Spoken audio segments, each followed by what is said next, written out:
Le Real Madrid s'assure la première place en dominant Naples. Le défi était trop grand pour Naples. Le Real Madrid a fait parler son expérience des grands rendez-vous européens mercredi pour dominer le champion d'Italie en titre, 4-2, et s'assurer de terminer premier du groupe C lors de la 5e journée de Ligue des Champions. Déjà qualifié pour les huitièmes de finale au coup d'envoi et toujours invaincu avec 5 victoires en 5 matchs, le Real a fini le travail pour repousser son adversaire du soir à 8 longueurs. Les Napolitains restent néanmoins en bonne posture avant d'affronter Braga, 3e, 4 points, qui a concédé le nul face à l'Union Berlin, 1-1. Le club merengue, qui détient le record de titres en C1, 14, est plus que jamais dans la course à une 15e couronne. La première depuis les départs de Cristiano Ronaldo et Karim Benzema. Bellingham record. Après une tentative contrée par Rudiger sur son premier débordement à gauche, c'est pourtant le phénomène géorgien Khvicha Kvaratskhelia qui a fait la différence en début de match.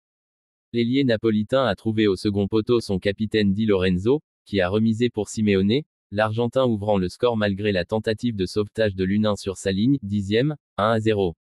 Un but symbolique pour le fils de l'entraîneur de l'Atlético Madrid, éternel rival du Real. Mais les plusieurs milliers de supporters napolitains qui avaient fait le déplacement n'ont même pas eu le temps de finir d'exulter qu'ils ont été immédiatement refroidis par le Brésilien Rodrigo, l'homme en forme côté madrilène. Lancé par Brahim Diaz, à l'entrée de la surface, le feu follet de 22 ans est rentré sur son pied droit pour trouver la lucarne opposée, 11e, 1-1, et signer son 6e but sur les 4 derniers matchs toutes compétitions confondues. L'international brésilien confirme ainsi son retour en grâce au meilleur des moments, en l'absence de son compatriote Vinicius, blessé à la cuisse. L'inévitable Jude Bellingham a ensuite surgi pour reprendre de la tête un centre parfait de David Alaba, 22e, 2-1, et faire résonner une nouvelle fois le tube des Beatles, Hey Jude, dans le stade Santiago Bernabéu.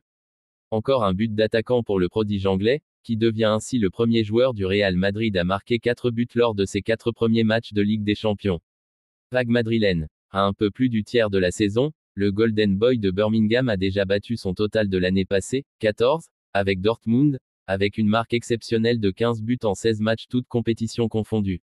Le Napoli de l'expérimenté Walter Mazzarri, qui a remplacé Rudi Garcia sur le banc italien, n'a pas abdiqué et est revenu dans la partie dès le retour des vestiaires grâce à un missile de l'ancien Marseillais Franck Zambo Anguissa, 46e, 2-2.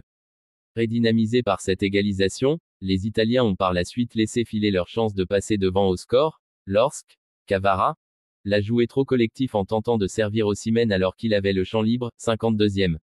L'attaquant nigérian a cru donner l'avantage aux siens mais, il était hors jeu, 68e, et Naples n'a pu que subir les vagues madrilènes, que le portier italien Meret a repoussé, 77e, 79e, avant de craquer à quelques minutes du terme sur un coup de canon du jeune Nico Paz, 19 ans, qui venait d'entrer en jeu, 84e, 3-2. Maladroit à 3 reprises, Joselu a creusé l'écart dans le temps additionnel sur une passe décisive de Bellingham, encore dans tous les bons coups. 94e, 4-2. Inarrêtable, Rodrigo marque encore avec le Real Madrid. Réaction rapide. Après l'ouverture du score de Naples, le Real Madrid a rapidement réagi grâce à une superbe frappe de Rodrigo. Alors que Naples a rapidement surpris les locaux grâce à un but de Joe Simeone, 10e, fils de Diego Simeone, le Real Madrid a su réagir. Et de quelle manière? Une minute après l'ouverture du score des Napolitains, Brahim Diaz décale vers Rodrigo qui repique dans l'axe et enroule sa frappe qui finit dans la lucarne, 11e. C'est son 8e but de la saison toute compétition confondue, et le 6e lors de ses 4 derniers matchs.